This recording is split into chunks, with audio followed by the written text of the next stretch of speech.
Tapos noon, yan, yung mga buto, yung mga seed. Tanggalin mo na to. Ito.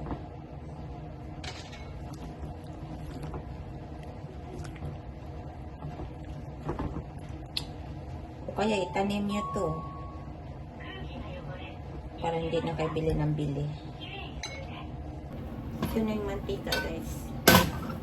Tapos ito naman yung chicken na minamarinate sa kalamansi lang. Kalamansi lang nilagay ko dyan.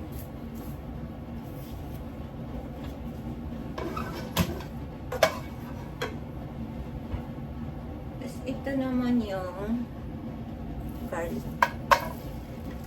Buo siya.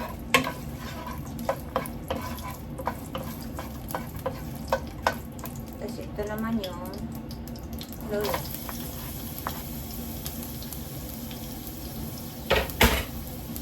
Dami-damihan niya lang yung medyo dami-damihan yung luya. Kasi kalamansi sa kaluya lang talaga napapalasa dito eh. Saka salt and black pepper. Yung salt and black pepper kasi hindi pwedeng ipapakita yung brand. Kaya tatanggalan ko lang siya ng lato.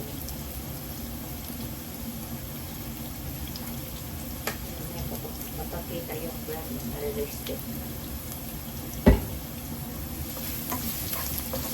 Ito yung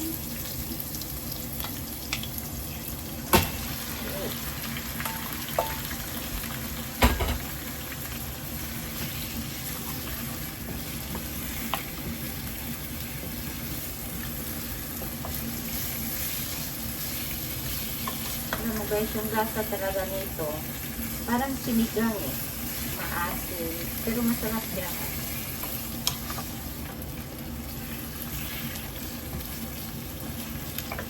Tapos ito naman yung, tatakpan ko lang yung salt and black pepper. Tatakpan ko lang yung brand.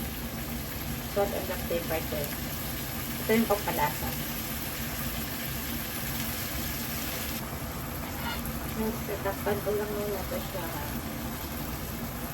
Mga 20 minutes. Yan, 20 minutes na kasi babuksan ko. Ayun. Yan. Masarap talaga yan, promise. Tapos, pag nag-marinate kayo niyan, yung chicken, damihan nyo yung kalamansi, ha.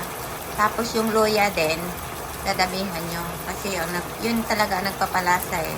Yung luya, saka yung kalamansi.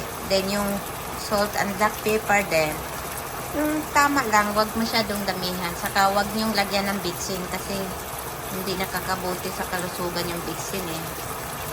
Kaya, yun lang. Subukan nyo magluto. Masarap talaga, promise.